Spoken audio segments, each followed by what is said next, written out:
we're good. Hello, everyone. Okay. I think we have 10 participants. We're happy to have you. Do you want to jump in and get started? Or do you I want me will. to... I will. Okay. So I'll just improvise here. I'm Jan Connell from 3CSN, one of our coordinators, and we are happy to have Kimberly Rosenfeld from Cerritos College presenting on discussions using video. What I will be doing is not the presenting part. What I do is monitor the chat. So if you have questions, we would really love it if you put those in the chat, and perhaps Kimberly will pause every so often and address those questions. In the meantime, though, I'd like to ask you in the chat to enter your name, your college, perhaps your role, and your email address. And if you are not keen on sending that to everyone, you can send it just to me, the host, and that way it won't appear for everyone to see. Okay. So go right ahead. All right, thank you, Jan. Welcome, everybody. Yes, I'm Kimberly Rosenfeld. I teach at Cerritos College. I'm a communication studies instructor, and I have been using video in discussion for a couple of years now. And so today I want to introduce you to two methods for doing that. Certainly I am not a complete expert, but I will do my best to answer your questions and hopefully provide a model for you as you kind of think through this on your own. So I'm going to take you through my PowerPoint, but please stop me whenever you have a question, raise your hand or type something in the chat, and hopefully, Jan, you can help me manage that. Don't feel free to interrupt me if I keep going and I don't see somebody's question or hand up. Because I am in this full screen mode, so some of this is a little smaller than usual. Okay, well, first of all, can you show me with a show of hands how many of you have used some kind of video before as like an assignment or part of discussion? Okay, so a few of you have, a couple of you have. Have you used Flipgrid in doing that? Okay, one person. How about Canvas Studio? Okay, one person. All right, so today I'll be focusing on those two areas, Flipgrid and Canvas Studio, and sharing kind of my own journey with these two tools. So let me just dive right in since we only have an hour for this, and I want to leave time. Okay, why is that not advancing? Okay, here we go. So why use video for discussions? I find it adds a human element to an online class. It puts a face with your name because obviously as the instructor, something I like to do is I post my own video to get them started, as uncomfortable as that is for me. And I will show you a sample of what that looks like. But generally I get the class discussion started. I have my own script, I videoed myself, and then I turn it over to them. I do think it speaks to the visual nature of our students who swim in like this digital culture. But surprisingly, I find that sometimes students are a little bit hesitant to jump in this format, even though they're on Instagram and Snapchat and all kinds of video sharing. But once they jump in, they really like it and they report really positive things. And it's really easy to use on a smartphone, at least Flipgrid is, and I think Studio is, but Studio is a little more complicated because it's embedded in Canvas. But I know for sure on Flipgrid, most of them were recording their little 1-minute introductions on their smartphone. And it's kind of fun. And I'll show you that too. There's different things that the students can do with it that like they can put stickers and they can bedazzle it a little bit. So Flipgrid versus Canvas Studio. So when I started with video and discussion, I started with Flipgrid only because we didn't have Canvas Studio available at our campus. Canvas Studio is a subscription. So your campus has to actually pay to have it added on to Canvas. And I'll get into that in a little bit. But there are two paths to the video discussion. One is an external tool, which is Flipgrid. And so that's free and you can get that. And I'll show you how to put that on your Canvas site. And Canvas Studio is an embedded tool. And I'll show you what that looks like as well. But they both integrate into SpeedGrader. So that's kind of nice once you get them in.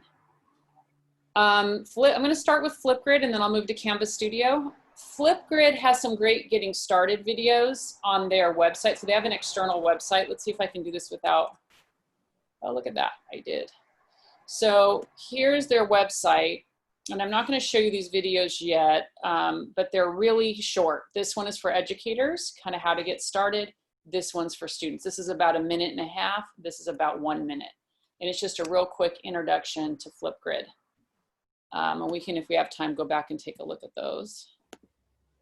And then they also have some remote ideas for remote teaching using Flipgrid, which again, how to get started and how to share your voice in 2 minutes. And then down here they have for middle school, high school, university, and even family learning, all the ways you can use their tool. And I have found the tool's gotten much more sophisticated in just the last 3 years that I've been using it. So for example, it used to not automatically close caption and now it does. And so on. So that's a little bit about Flipgrid and some of the support they have on their website. The advantages to Flipgrid, I think, it's really easy to use. It's got the mobile component that I think is really nice for students so they can put it on their phone. It has that bedazzling feature that's kind of fun. Students like that with the stickers and all that.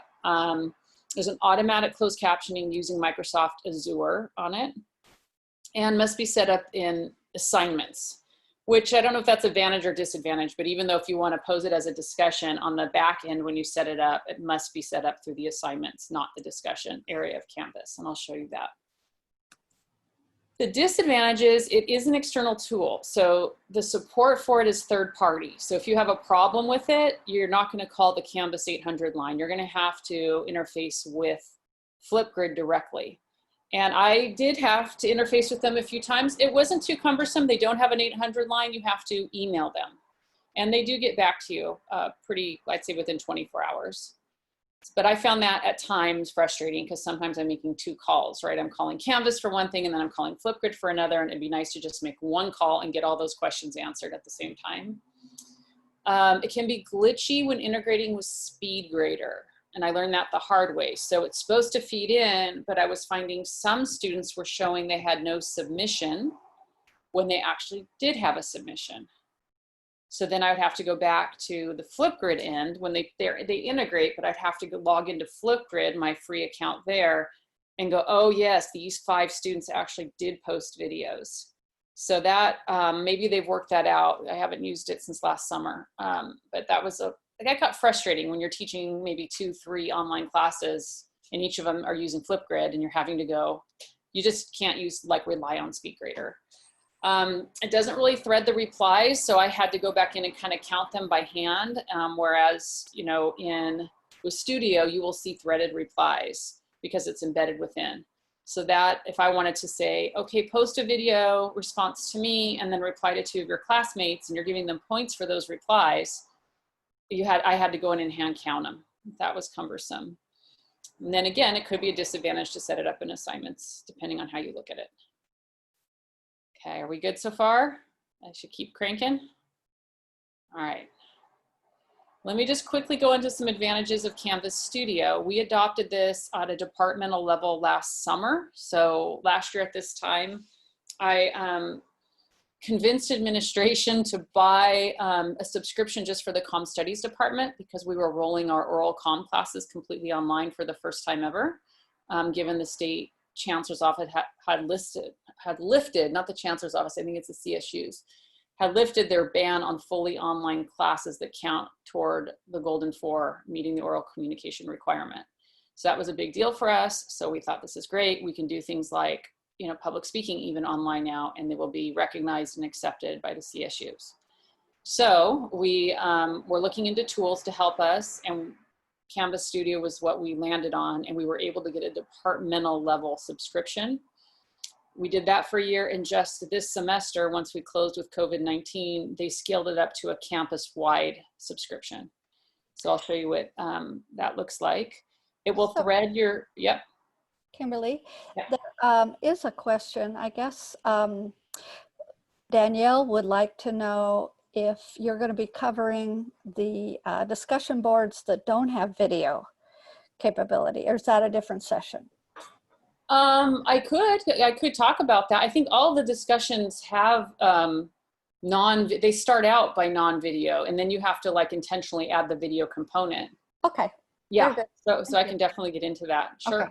Yeah. This will thread your video reply. So Canvas Studio advantages, I'll go through them really quickly. It fully integrates with Canvas. It threads the video replies. You can mix text and video in a way that you really can't do on Flipgrid. I mean, Flipgrid has some comment functions, but this is more sophisticated in that you can time code your feedback right onto the video. You can also embed quizzes on a video if it wasn't in the discussion. It's pretty easy captioning, but it's an extra step. And it may be set up as a discussion or an assignment, however you want to use it. Disadvantage, I think the big one is your administration needs to financially support the tool. It doesn't come as an external thing you can just download.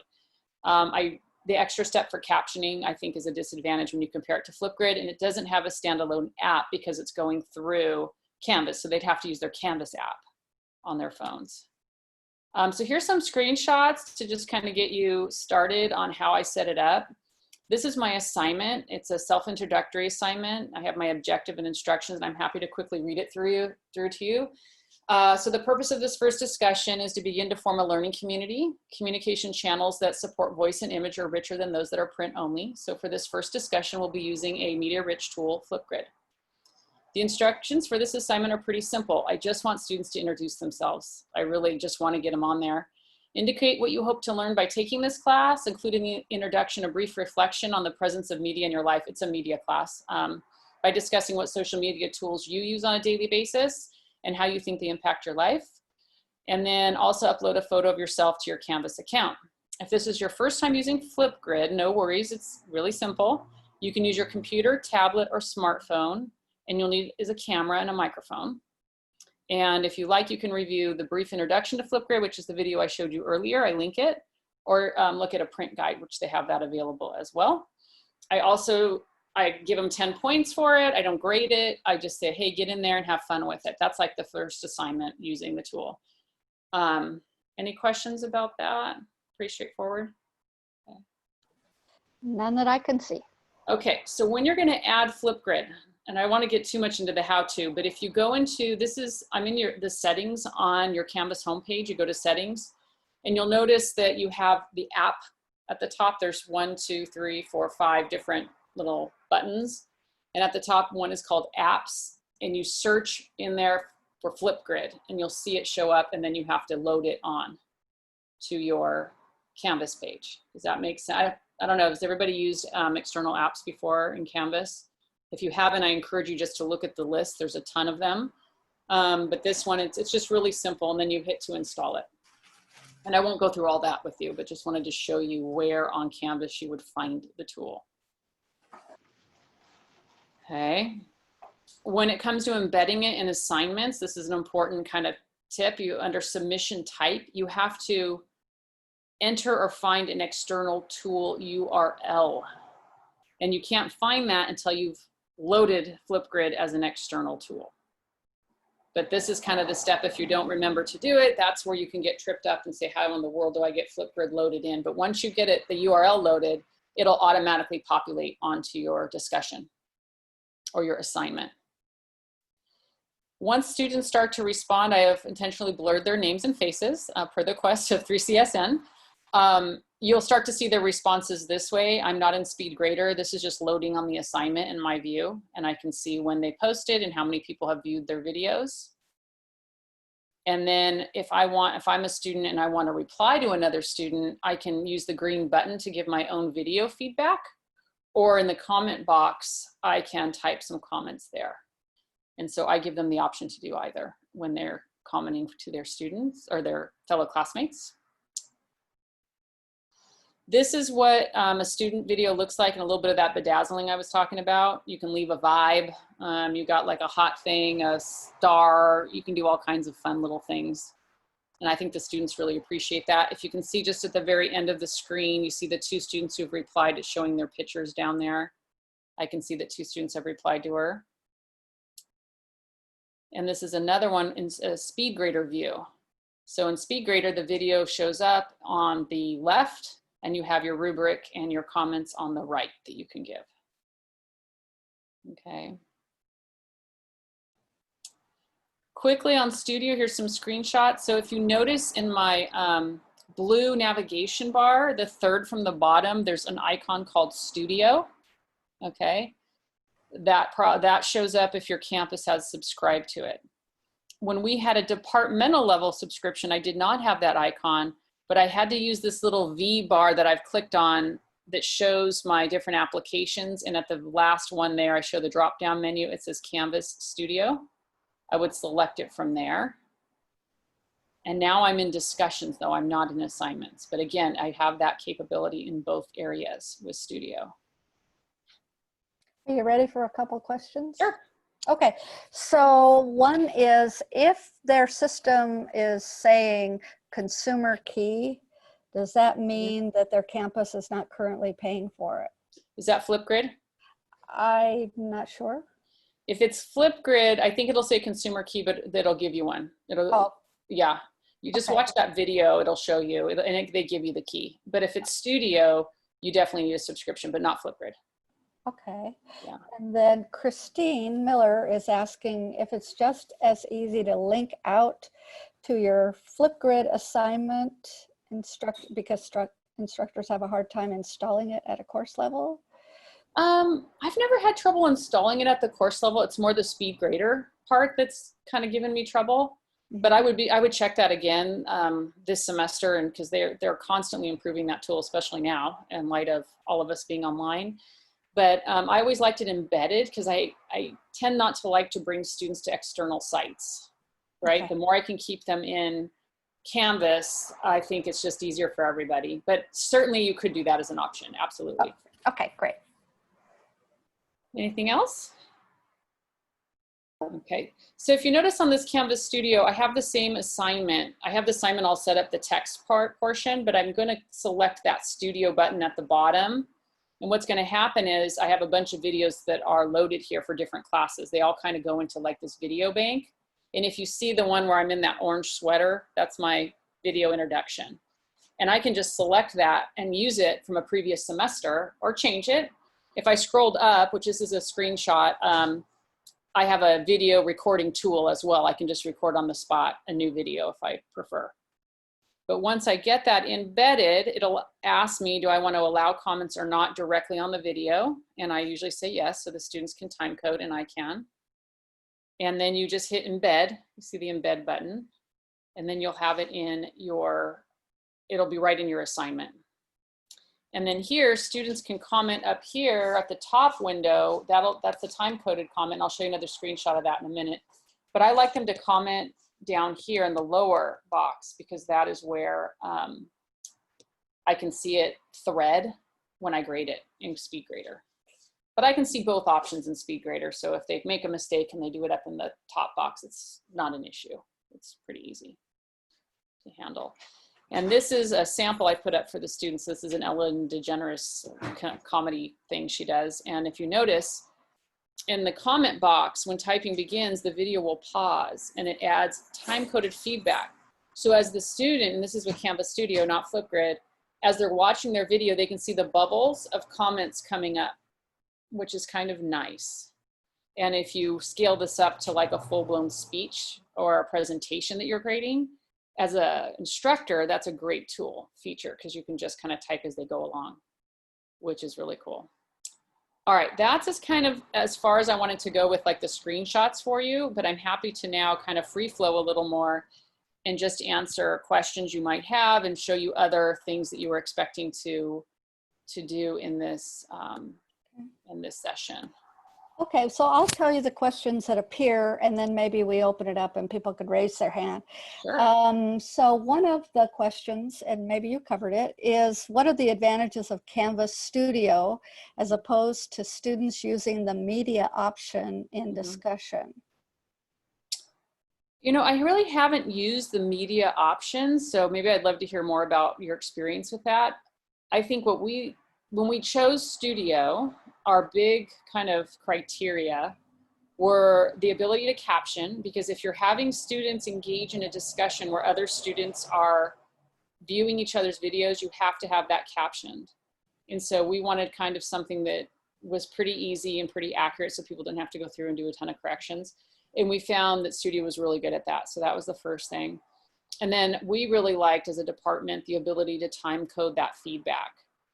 Studio can do more even. If you want to like quiz students on a video you upload, you can have quiz functions. So we found it just had a lot more options to incorporate video throughout your course, not only in discussions, but in other areas. So we preferred it. And likewise with Flipgrid, that's why we didn't just stick with Flipgrid. First of all, Flipgrid's only limited to like 2-minute videos, where in our classes, sometimes their presentations can be up to 8-10 minutes. And when they're recording it through Studio, you know, you have all that. It's no problem in terms of file size or limits. So we just found it to be a more flexible tool. And am I understanding you correctly that Studio does audio caption? Mm-hmm. Mm-hmm. Okay. Yep. Those are the only questions that I saw. Okay.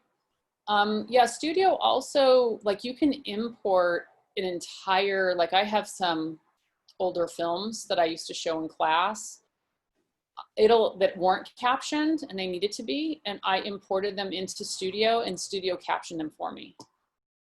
Now I did have to go back through and kind of just make sure I spot checked and there was a mistake here and there, but it was pretty good. I think it was a lot more accurate than say going into YouTube to have it captioned. Yeah. Nice. So I guess we're going to open it up. If people have questions, you want to raise your hand or speak out. I will unmute everybody. Yeah, I really didn't want to talk at you too much, so I'm kind of right on time here. I wanted to give half of it with my little PowerPoint and then half to just kind of free flow some Q&As with you. I know someone had a question about just discussions in general.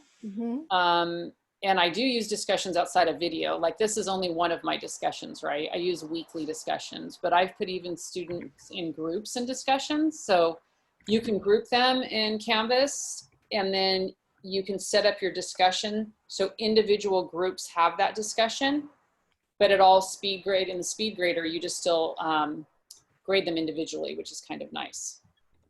How much coaching for students do I have to do? You know, not much. I did put up on the captioning, I put up a how-to video because I thought that that was one weakness in the guides offered by Canvas Studio.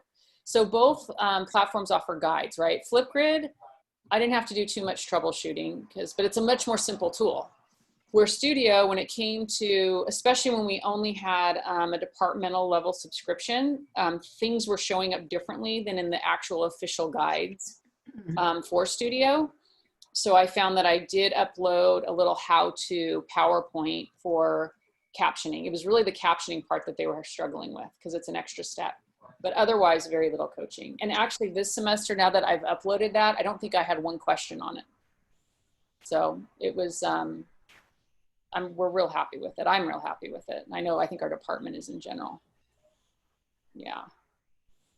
If you want, I can show you how to set up a group discussion if you haven't used that before. I don't know how many of you used groups in Canvas. Raise your hand. No? Oh, well, if there aren't any questions about discussions directly, I can definitely show you that. That's a really cool feature, actually. I say go for it. Okay. We got time. I think people will be interested. Okay, let me find my Canvas. So here I'm in one of my classes. This is an older class, so I would love to get into one of mine. Like, just bear with me, guys, while I open that was the one where I had Flipgrid. So I've stopped using Flipgrid just because we have Studio now, and it just makes more sense, but I still think it's a valuable tool. Okay, so I use groups a lot. I have a group project in my online class, and I get the students into groups probably, gosh, before halfway through the semester because of the challenges of group work and time and everything. And I have them do about 3 different assignments. So what I've done is I go to people here. 1 second. Yeah. We're still seeing your PowerPoint. Oh, okay. Hold on a minute. I'm going to stop sharing and then reshare. There you go. Okay. Let me reshare with you guys. Okay. Here, better? Yep. Okay. So if you go to people here on Canvas, you click, and I have 3 different group assignments set up. How did I set those up? I clicked here and created a group set. I gave it a name, and I can allow self sign up. I don't use this. But I can have it just automatically do it for me. So I can split my groups into, I don't know, 4 groups, or I can create them manually. And I tend to create them manually, to be honest. But there's all those options. So once you have your group set up, like here, I just call them group 1, group 2, group 3. And I start out with about 5 per group, and it always kind of whittles down to maybe, you know, 4, sometimes 3. I think this one, like that one stayed at 5, and this one was, everyone else was at 4. So once I have this set up, these are going to be tied into different assignments and discussions. So if you notice, this first one says week 4, GP is group project discussion. And again, that I named it when I created the group set. Here's what I did to just add those group names: group 1, group 2, group 3, group 4, group 5. Just click that. And then if you go to my discussion, so you got to set those groups up first. And then students, by the way, will get an icon that we can't see here in the blue navigation bar that is called groups. And that actually gives them their own mini Canvas page just for the group. They can share files, they can post discussions, they can post announcements to themselves. So it's a whole little shell that they have access to. They can host Zoom meetings with each other. One criticism I have of Canvas on this is I don't see that, and I can't enter those groups. And I think there might be a way for them to invite me, but I haven't figured that part out yet, to be honest. But let's go to my group discussion. So what I do is it tells me here, since this is a group discussion, each group has its own conversation for this topic. And so how did I do that? Go into edit. And I, here, clicked on, this is a group discussion. And then, oh, it's not gonna let me, because I'll show you, I have to maybe open a new one. Here I selected that group name, right? The one week 4 group discussion. Mm-hmm. I selected that. And that's all you do. You set the rest up the same with if you're gonna do points or not. You can require peer reviews. I've used that a little. I've dabbled with that. Generally, I don't do it with group discussions, but if you want to set up peer reviews of some kind of work, and this is a neat feature because it'll assign, like you can assign 3 peers per person or 2 peers, and then it filters into speed grader, which is kind of nice. But let me stick with the groups for now. So since that's not showing up, because this is an active assignment, let me try to just create one to kind of show you. This is a discussion actually. So let me go to discussions. Let me go to a new discussion. That's your brand new one. You title it. And here, this is a group discussion. And then see what comes up. What I had set up in people, in the people link. So if you don't set it up in the people link, you're not going to see these options. So I would just select this option, and then it's going to automatically put them in those categories for the discussion. And then I, of course, save and publish, which I won't do right now. And then you jump for me to assignments. So that's in a discussion. That's my first group thing I do. And then they are in their same group still. I put them into an actual assignment that they have to do together, a psychogeographical group walk. And again, when I set this up, they're doing this week, in fact. I do the same thing. So now I'm not in discussion anymore, but in assignments, you do the same thing. You have, this is a group assignment, and then you pick from your group set.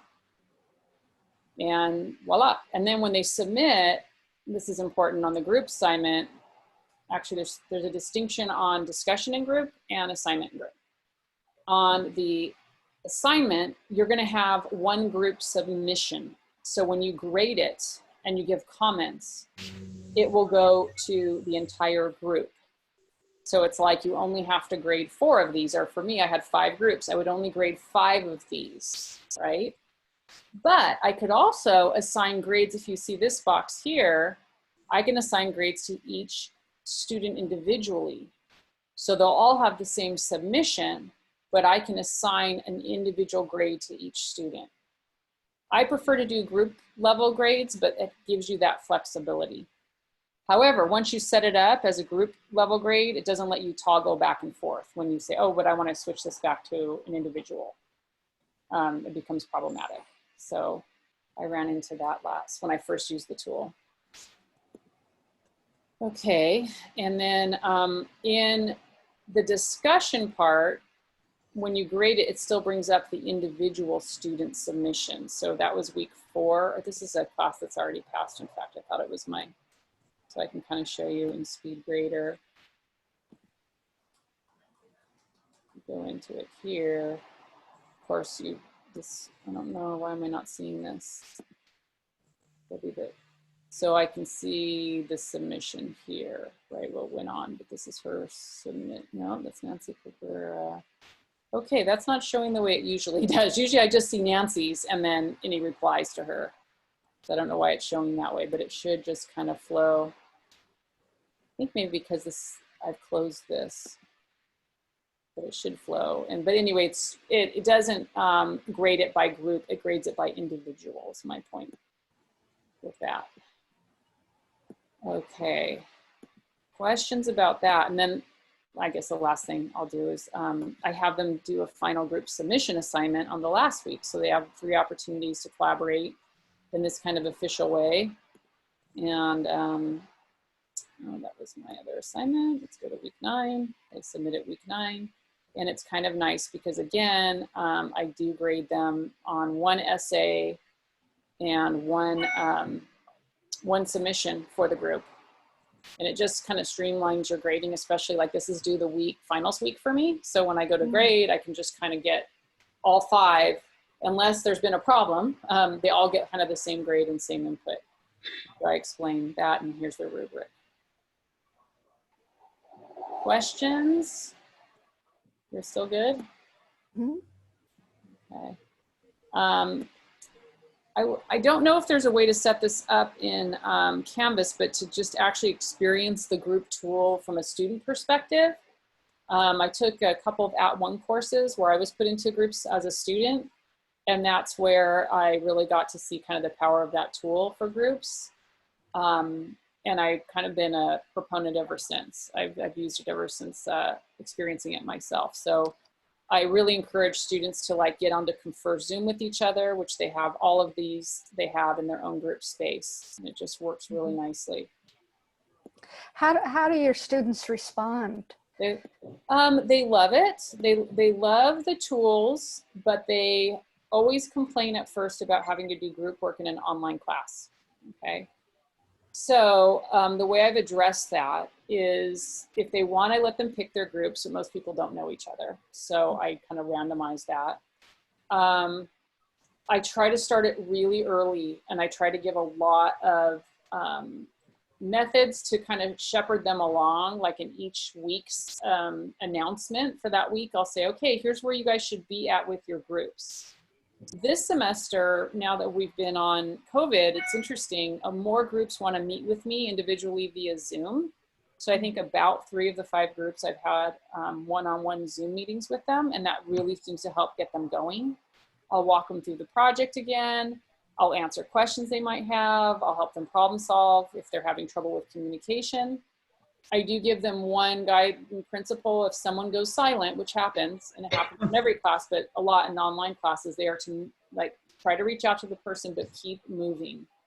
And if it gets to the point where someone's silent, getting closer to the final submission, I reach out, and if I don't hear back, then they're removed from the group.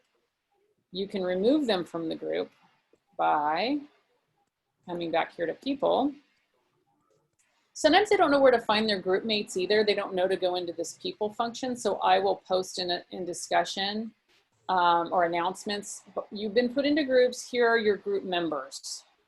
Please reach out to them in one of 2 ways. Go to your group area, explain where that is, or they can also message each other from inbox, right? So if you want to remove someone, you just drag and drop them.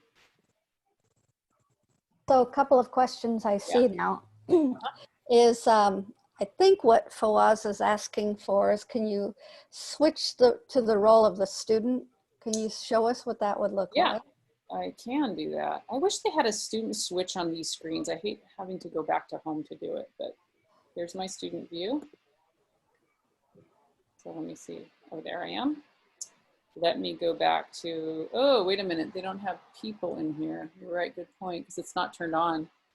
So the only way they can see their group is they have to go to their group icon, which is over here, which I can't see, which this is the flaw in it. They have to go to their group icon, but I also in my announcements tell them who their group mates are. And I kind of, let me see if I can find an announcement for you to show you. I think it's about week 3 that I put them in groups this time, or 4, maybe it's week 4.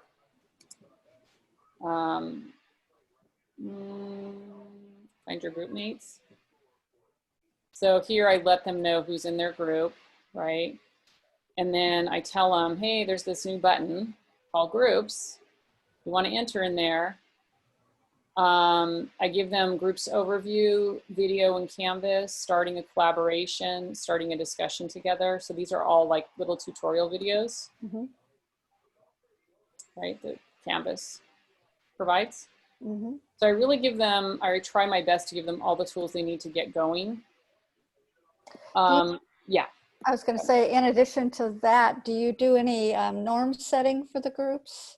You know, I haven't done that, but probably the closest that I do is something in my live class. I used to do quite a bit of it. On my online class, I have them do that first group discussion where I have them explain to each other their understanding of what the assignment is asking them to do. And then I have them post 2 questions they have about the assignment for their group members or for me. And they can try to answer them with each other, but then I go through when I'm grading it and I give them answers to those questions, especially if they're not answering them correctly. So I kind of use it to both connect them, but I think it would be really great to add another kind of just fun norming kind of session for them. I kind of hope that they do that on their own in their group spaces, but to be honest, Jan, it probably would be better to I find the more we set up structured things for them, the more likely they are to do it. Yeah. So, okay. Yeah. So Melissa's asking, are there big projects, big projects, the randomized group, are they randomized groups or do they select the group members from that at that point? That's a really good question. I always tell them, I'm happy to let them select. So in a 9-week class, by week 4, they're in groups. The problem is most times in the online class, although this semester I had 1 student who wanted to be with another student. But most of the times they don't know anybody else. And so I manually kind of drop them in. And then I keep the same groups. Unless someone's really unhappy, then I will, after like that first discussion, I'll let them move, but that's kind of rare. Yeah. So am I understanding you right? Once you put them in groups, it's the same group throughout the semester? Yeah, because we're working on one final project. And so all of those little assignments are kind of leading up to that final project. Okay. Yeah. And I do have people ask me, can I be removed from my group? I'm hesitant to do that. So I try to get the group on a Zoom first. I had one do that to me this semester. We got on a Zoom and she's fine now. They're going, no worries. I had another student who is visually impaired who wanted some help communicating with her group, her needs. And so we got on and that was great, went really well. And they're cooking along too. So no issues there. So I think, my lessons learned on this group stuff is start them early, take them through little steps and assignments. I think where I'm at is I'm still challenged to work with that group tool that I don't see. And I want to go back at Canvas with that and say, gee, is there a way that we can evolve that tool a little? So that a little like a Zoom session when you can pop into a group or ask for permission to enter. I think that'd be really cool to be able to do as an instructor and just see what's going on in there, if they're even using it. I've had some students get upset that I didn't go in and see that no one was commenting on their question. And I had to explain again that I don't have access to that area, that is their private area. But I think the students would also like it as well, if I could pop in.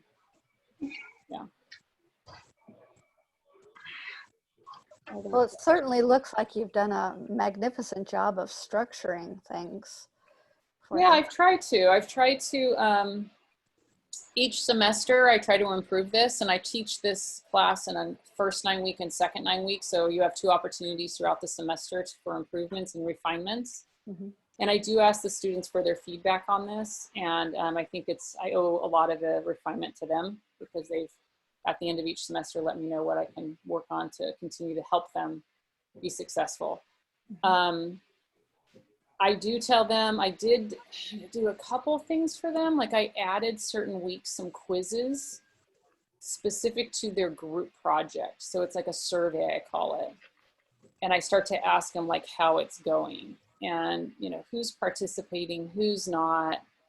So if this is a 9-week course, by week 6, I kind of want to know, I've got them together week 4, give them a couple weeks. By week 6, I ask them a few questions about, you know, how's it all going and somebody not participating and what are your questions about the assignment still. And then I do that again in week 7. And so I try to intervene on problems as they come up in these surveys these 2 weeks before we get to that final submission week. So that was another kind of thing that came out of some feedback. Kind of keeping track of them, keeping on them a little, because if not, I find that a lot of them don't meet until week 8 when something's due week 9, even though I've asked them by week 4 to start working on it so they're not stressed out. And that is actually, I don't give them a final exam. Their final exam is this project. And I explain that to them. You know, the group paper, they have to create an artifact for me. And all those assignments kind of lead up to things I'm asking them to submit to me.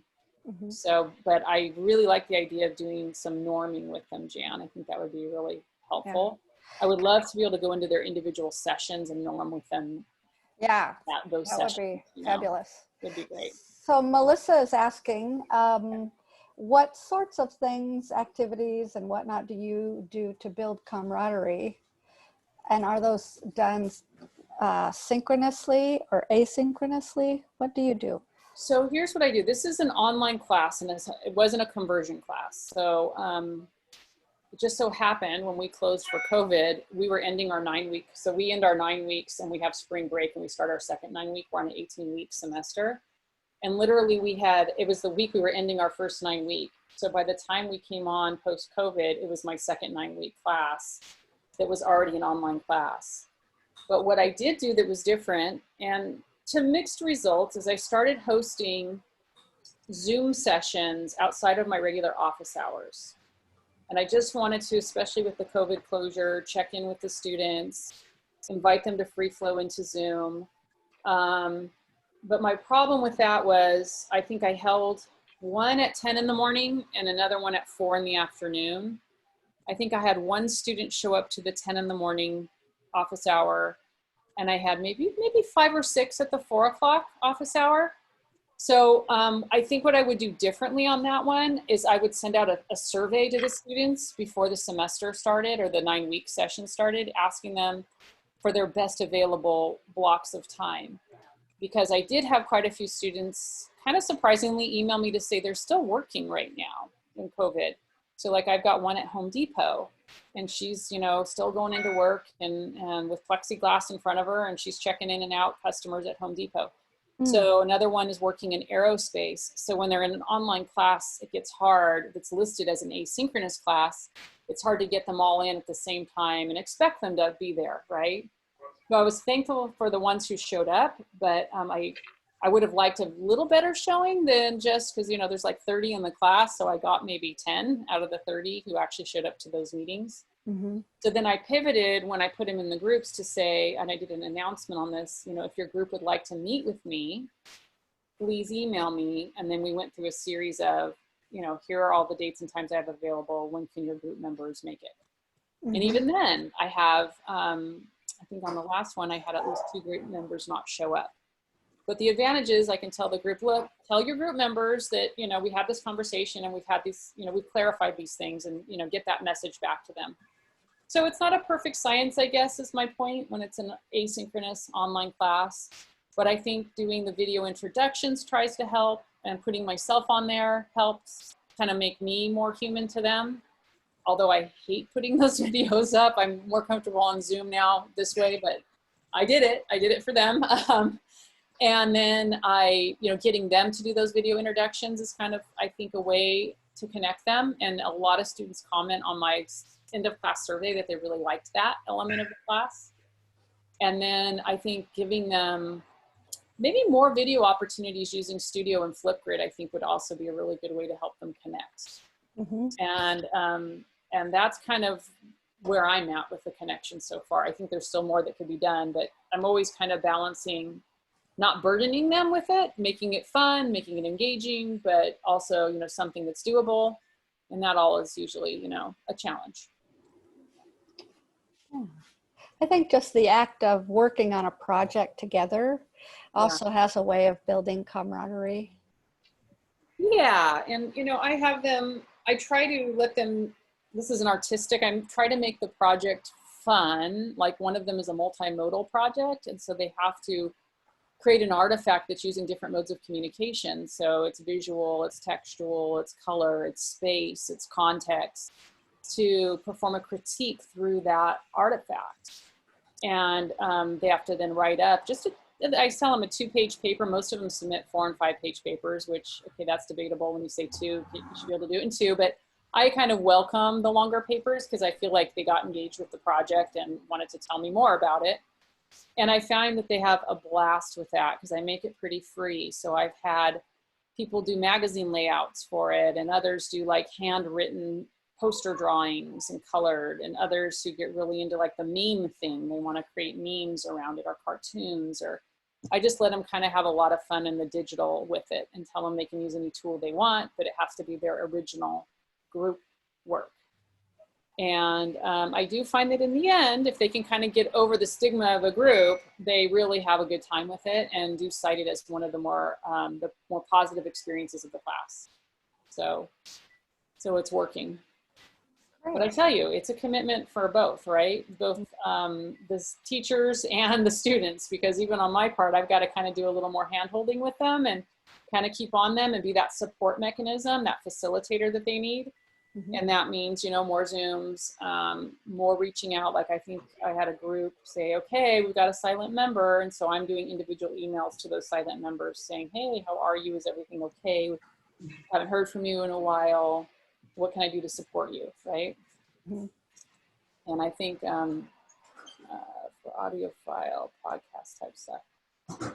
Oh, I haven't used, I'm looking at a question about how is Canvas Studio for audio files like podcasts. I would say if I had to guess, fantastic, but I haven't used it in that way. I've only used it for videos right now. If your Canvas account doesn't have Studio, do you think Canvas Studio would be an easy or hard sell? For us, it was easy.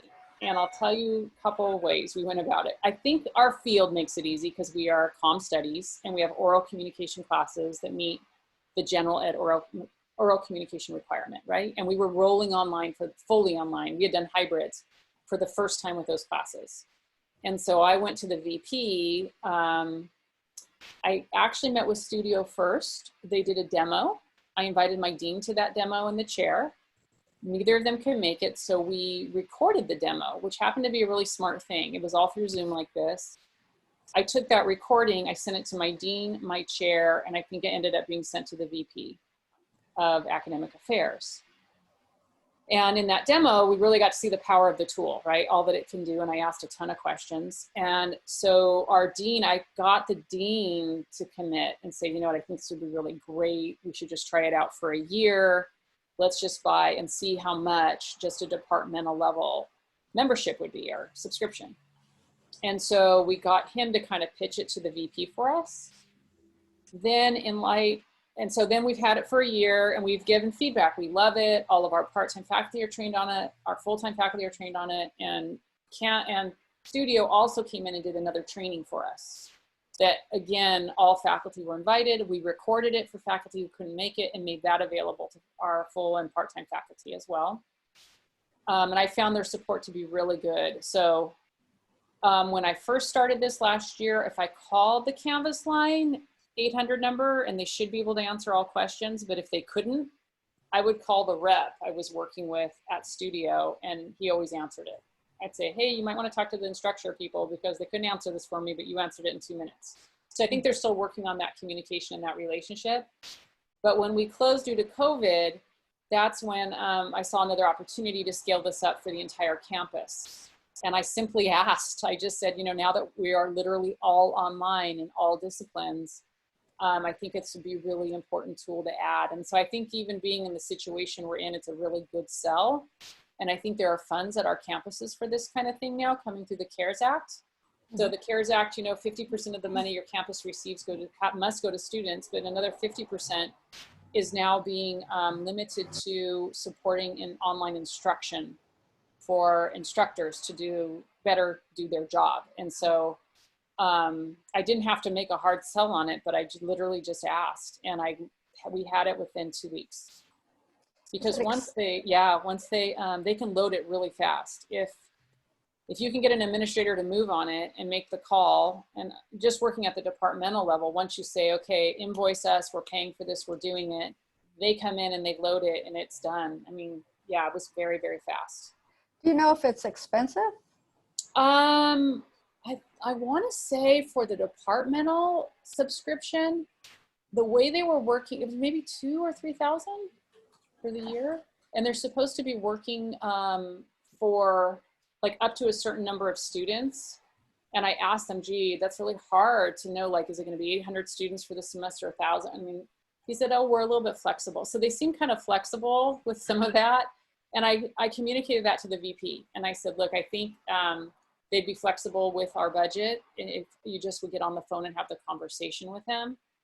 My contact over there is named Jason Rock. And so they must have talked, because I didn't hear anything else other than, okay, this is happening in 2 weeks. So I don't know what the cost was once they scaled it up to the campus. Okay. But I do know that you can tell your administrator that they're willing to work within budgets. Do you still have the recording of the demo? Mm-hmm. Yeah, I do. Do you think there's a way you could share that? Yeah, I'd be happy to. Okay. It might take me a little minute to kind of poke around, but I can share it either right now in the chat, but you'll have to wait for me to find it, or I can send it to you, Jan, and then you can find a way to get it to everybody. Right, I'll do that. It was just me and Jason, and that was last year literally at this time, because we rolled it on by summer. We had it on a couple of our classes, but our full rollout with it was fall. So maybe the tools even changed since then, but you can at least see that initial demo.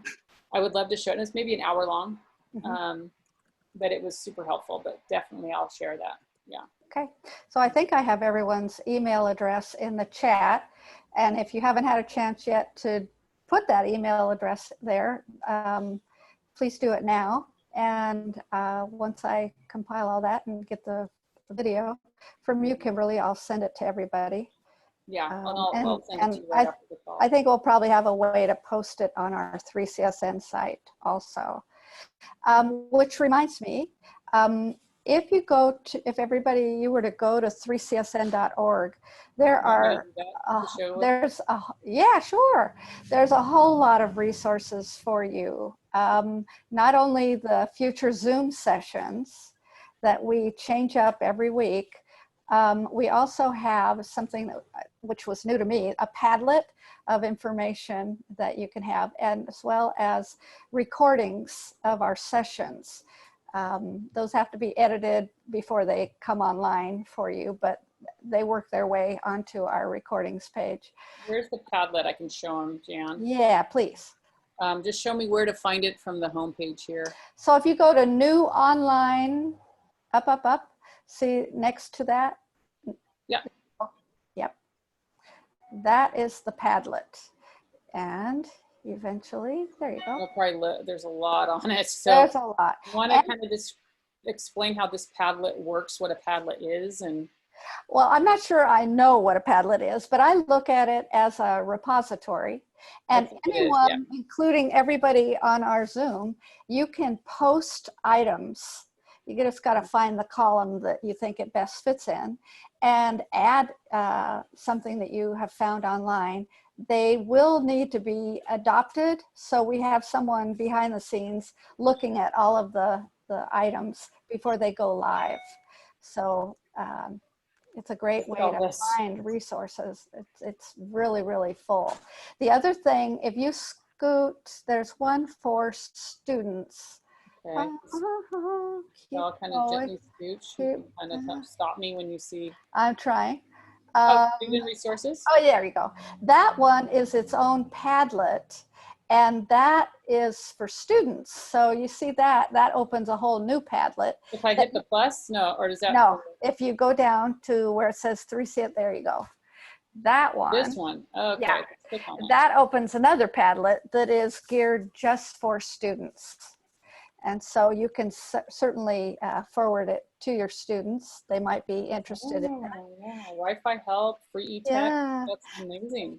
The other thing that, while we have you on the line, is every weekday at 4 p.m., we have an open student session. So students can come online, talk to us about what their concerns are, what they need help with. And that is Monday through Friday at 4 o'clock. So if you wouldn't mind sharing that link with all your students, that's in the Zoom sessions that are on 3csn.org. That would be really great. It's been really useful to students who have come on. So that would be great. The last thing I'll mention, and I'll give it back over to Kimberly, is I posted a link to our survey because we want to know how to be as good as we can be. And if we're missing items that you're interested in, we'd like to have you tell us. And we do that through the SurveyMonkey link. So if you can find that in the chat, that would be really helpful if you could respond. Yeah, I think we're almost out of time, but I'm happy to answer any other questions you might have or show you anything else. But I think if not, I think we're good to go. And you can let Jan know. Are you going to just send that video out to everybody, Jan, or you'll let people? Yes, I will. Okay, about the studio. Yeah. Yeah. Yes. Oh, well, thank you, Kimberly. You were terrific. You're welcome. Really terrific, right? You guys. Thank all of you. I hope it was helpful. It sure was. All righty. Okay.